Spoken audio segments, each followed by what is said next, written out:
Assalamualaikum warahmatullahi wabarakatuh.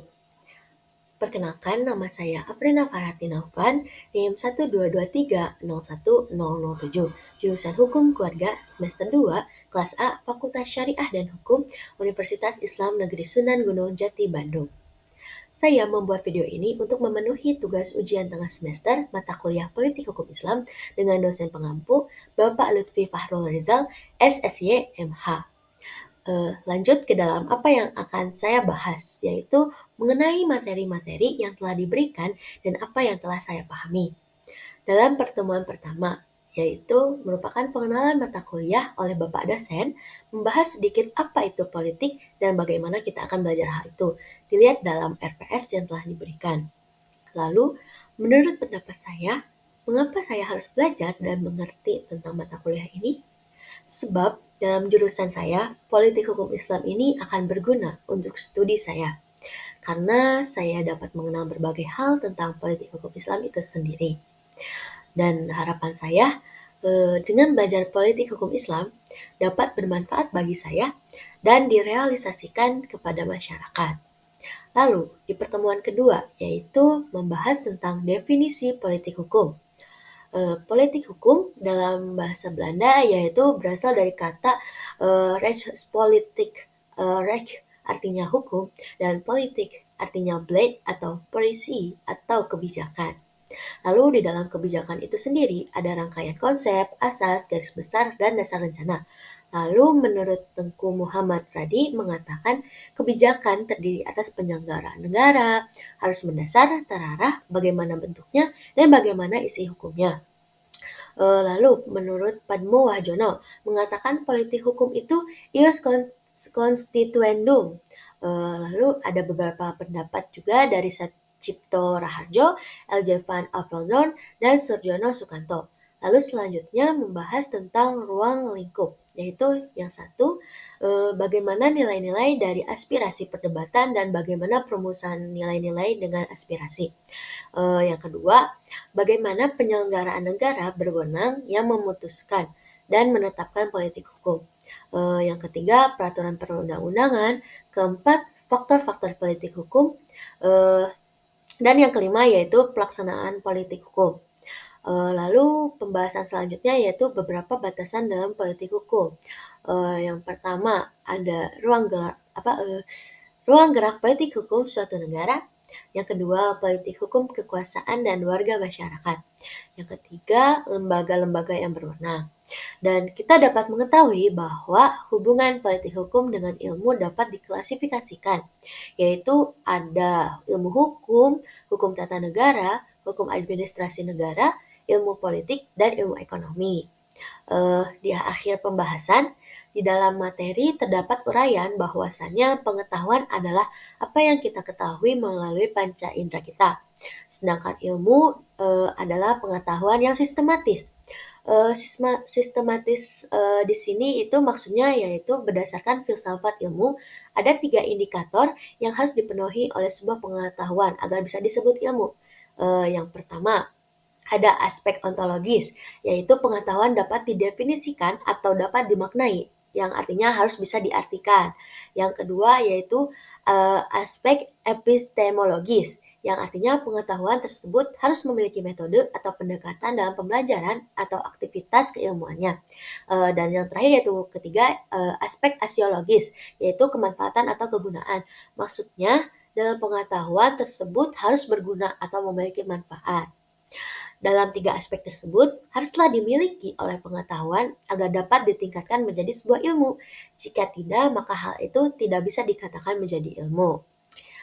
Selanjutnya pertemuan yang ketiga, yaitu membahas tentang relasi politik hukum. Menurut John Austin, law is a command of the lawgiver, yang artinya hukum itu adalah tergantung kepada siapa yang memberikan komando atau memberikan perintah yang terkait dengan kebijakan hukum. Lalu menurut Hans Kelsen, beliau ini terkenal gitu karena pemikirannya tentang hukum murni. Nah, beliau mengatakan bahwa law non-correlation politis, sosiologis, dan ekstra, yang artinya tidak ada hubungan antara hukum dengan politik, sosiologis, dan lain-lain. Yang kedua, beliau mengatakan law is done solely without the saying, yang artinya hukum adalah cita-cita ideal. Jadi tujuan hukum itu sesempurna mungkin terlepas dari kenyataan seperti apa.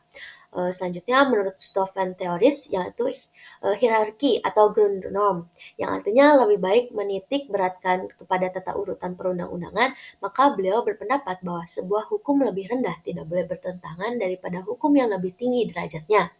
Yang kedua, beliau mengatakan law is thus seen without thus solent, yang artinya hukum itu faktual. Jadi apa yang ada kelihatan hari ini, kemudian itu harus dirumuskan kembali bagaimana perubahan-perubahan hukum untuk mencapai cita-cita atau idealnya sebuah hukum.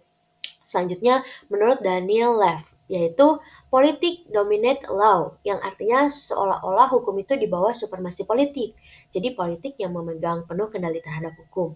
Yang kedua, keseimbangan politik, yang artinya tergantung dengan situasi politik yang terjadi sedang apa, maka produk hukum pun akan seperti itu. Semakin kacau keseimbangan politik atau terganggu, maka produk hukum pun tidak akan baik, begitupun sebaliknya. Dan yang ketiga yaitu evolusi ideologi politik, yang artinya produk hukum itu tergantung daripada perkembangan ideologi politik sebuah negara itu.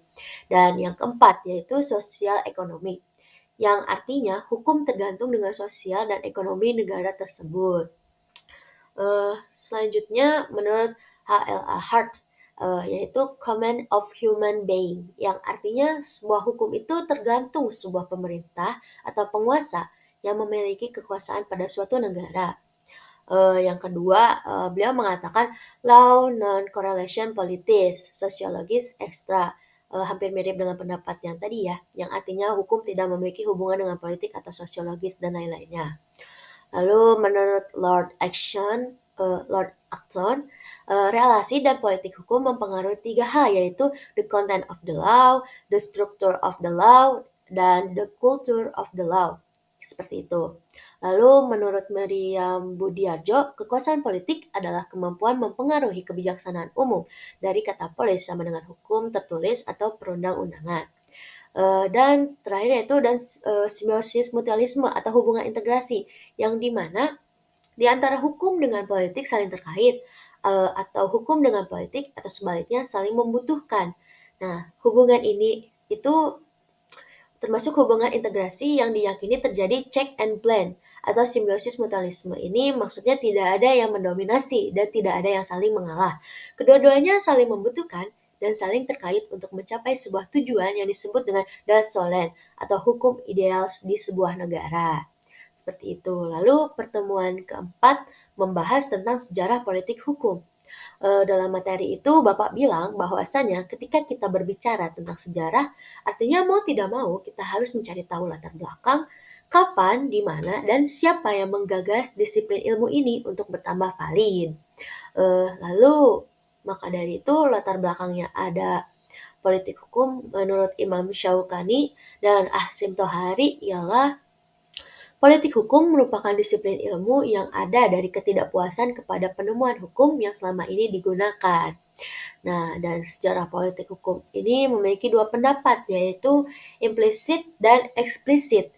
Yang pertama yaitu implisit, dikemukakan oleh Alpedron, dan yang kedua itu eksplisit, terdapat dalam buku karangan Supomo tahun 1947, yaitu Politik Hukum dalam Pembangunan Negara Indonesia.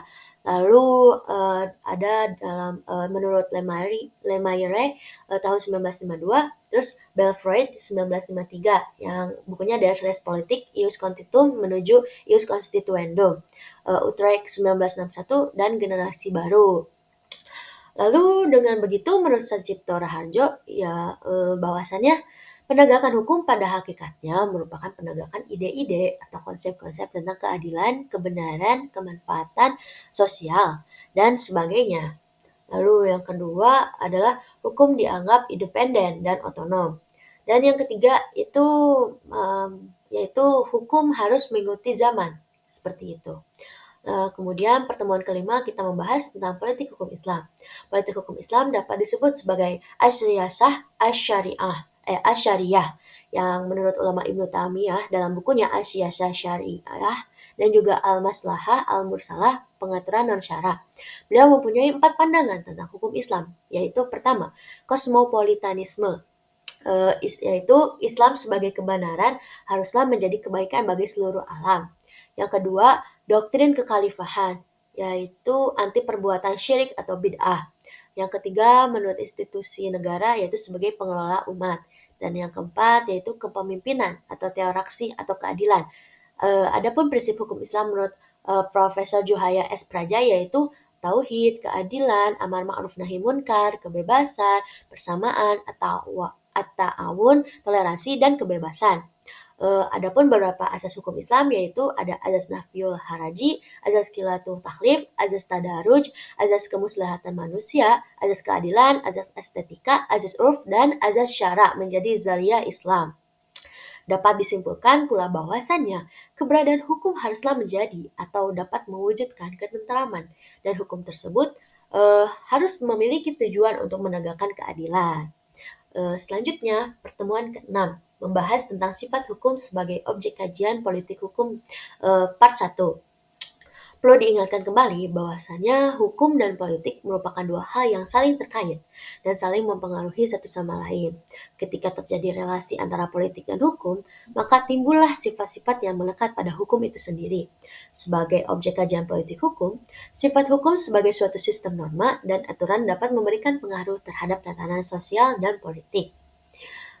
Sifat hukum mencakup beberapa hal, yaitu yang pertama fakultif atau hukum yang mengatur atau secara a priori tidaklah mengikat atau wajib ditaati.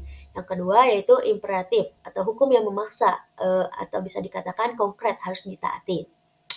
Dan yang ketiga yaitu represif, merupakan sifat hukum dari produk politik hukum itu sendiri yang sangat tinggi peran politiknya, terciptanya ketertiban dan tercipta kepatuhan tanpa syarat, peraturannya keras dan terperinci, kebebasan bertindak atau diskresi, persetujuan sama dengan kepatuhan, kritik sama dengan ketidaksetiaan, seperti itu. Ciri-ciri hukum represif itu pertama, ketertiban. Yang kedua, legitimasi acuan kekuatan dasar mengikatnya adalah kekuasaan negara. Ketiga, peraturannya rinci. Keempat, alasan pembuatannya bersifat ad hoc atau sesuai dengan keinginan penguasa. Yang kelima, kesempatan bertindak bersifat serba meresap sesuai kesempatan. Keenam, yaitu pemaksaan serba mencakupi tanpa batasan yang jelas. Yang ketujuh, yaitu oralitas yang dituntut dari masyarakat adalah pengendalian hukum.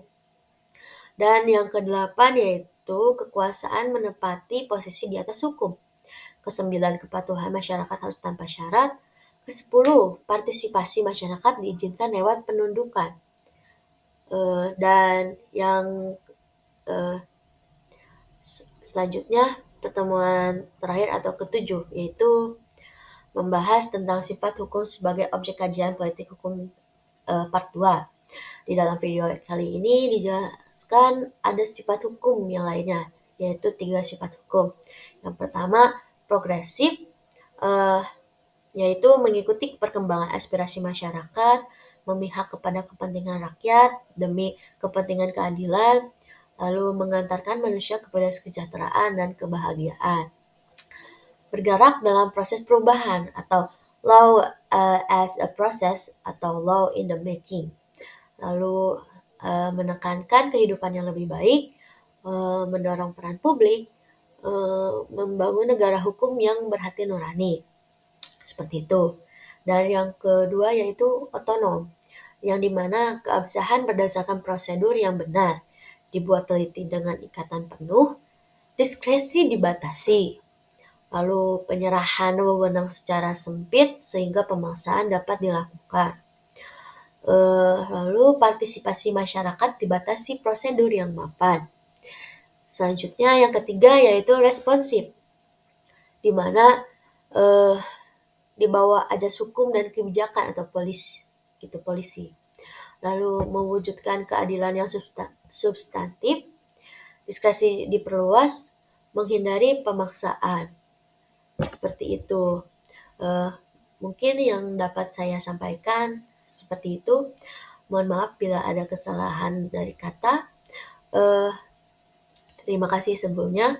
Wassalamualaikum warahmatullahi wabarakatuh.